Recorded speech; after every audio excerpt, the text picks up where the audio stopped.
But it raises a really kind of tricky question, because like when I went into the Niger Delta, okay, and I'm sure I had the same experiences, you know. These oil facilities that are in the Delta are like fortresses, okay? They're first world oil facilities surrounded by government troops, barbed wire, the whole deal.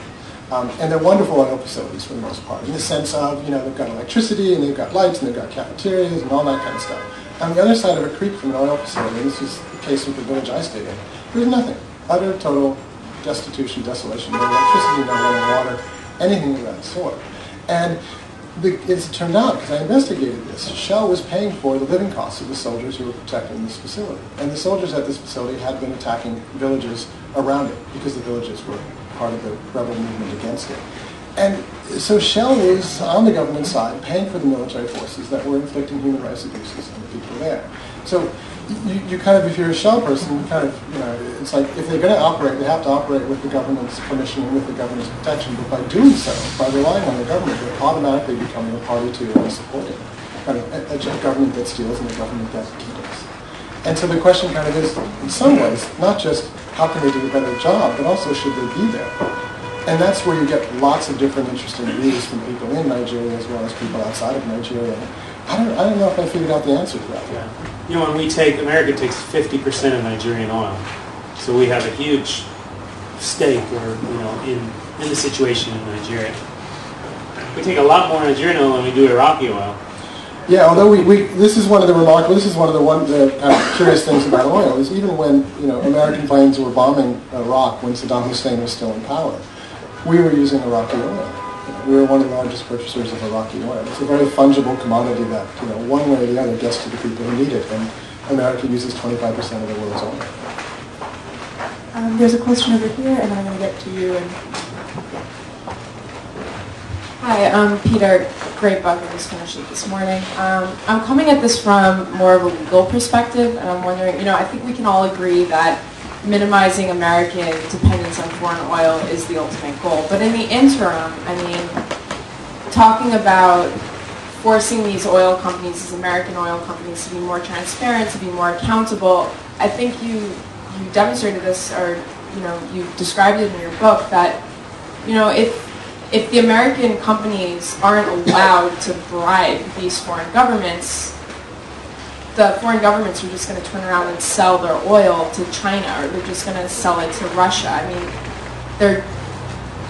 how do we get around that problem? Well, maybe it's not such a problem.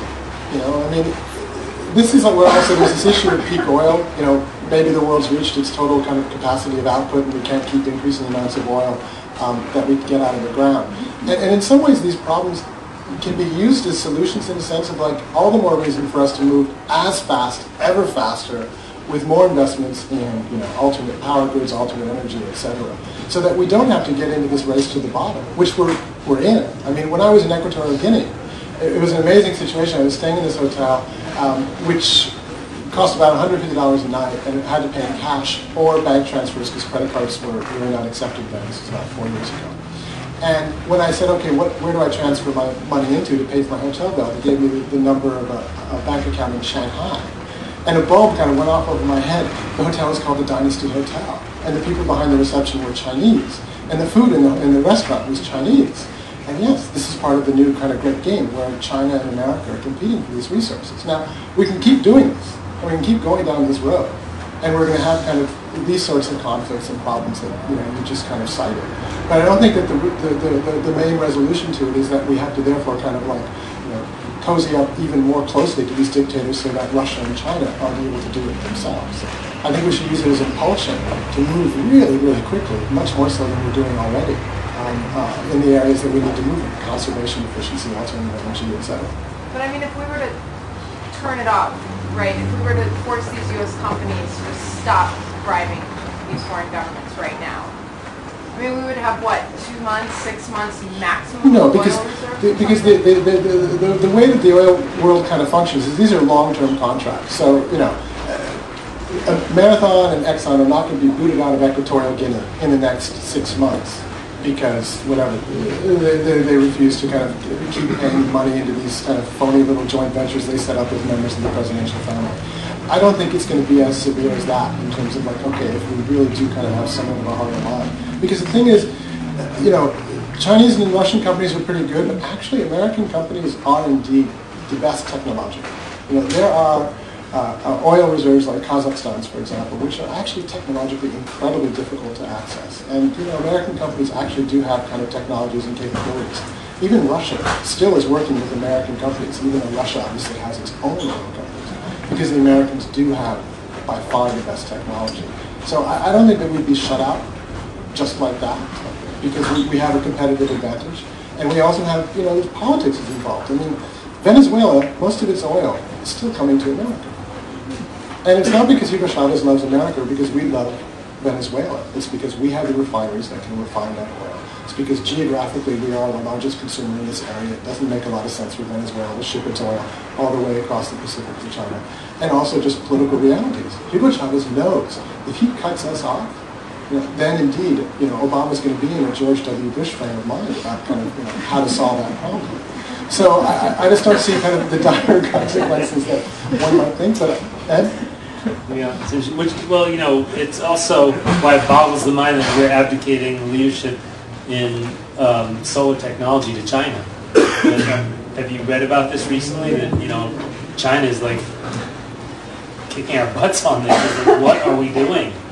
What are we doing? I mean, not that we're in competition with China, but that we should be pushing much harder to figure out a way. I mean, I wish we could look at oil as how do we sort of milk it for a period of time until we can transition. Because we can't stop using oil, which is at the heart of what your question is really. We can't stop using oil, cold turkey.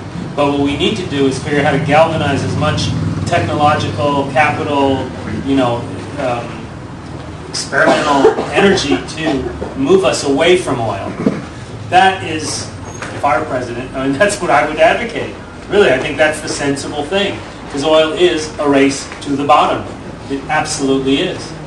I mean, that's why, like, when Ed said that the photos that he does, I mean, the books and the magazines that his photos are published in is just kind of like the beginning, not the end. I mean, it's the same thing for me in this book. I mean, these stories that we've kind of been talking about might sound kind of depressing, and they are, but actually I kind of hope that like people use this kind of like, oh my God, these problems are terrible, in a positive way, kind of like to make that fuel for like, okay, now we really have to get serious, and we have to, with these stories, tell them as well as we can to other people so that they also become aware of it, and so that we get some more momentum going. And so actually, the heaviness of the stories can be used perhaps as a lever to get more people to respond finally, because I don't think they're failing to respond because they don't care. That's part of it. I think they're failing to respond because they really don't kind of understand the total price of oil, which isn't just global warming, although it is partly it, and it is really important, but it is also what's happening to people in the countries that we get it from. I'm sorry, we have time for one more question, and then the authors will stick around and answer your questions directly as you sign the books. Would you mind asking it after? Yeah, sure. It sounds like what you're saying is that oil-producing countries are almost incapable of having good government because of all the cash that is flowing in and essentially is just wrecking. And that's the resource curse, right? It's not just oil.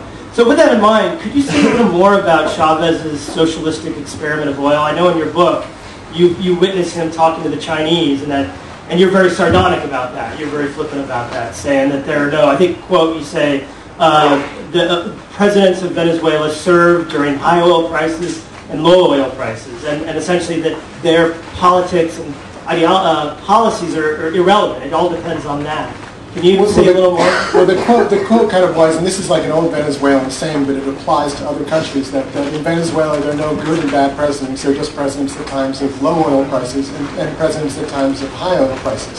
And so that kind of accounts partly for the experience of not only Chavez in Venezuela. He's had all this, since he came to power, oil was at like $12 a barrel, and now it's where it is. Same for Putin as well. I mean, these men were blessed with this incredible coincidence where they came to power when oil was just like really low, and then it just rose to historical highs. And so that gave them a lot of money to pursue whatever projects it is that they wanted to pursue. So that's kind of the context of that. But I feel like I've kind of been monopolizing. And so I think Ed has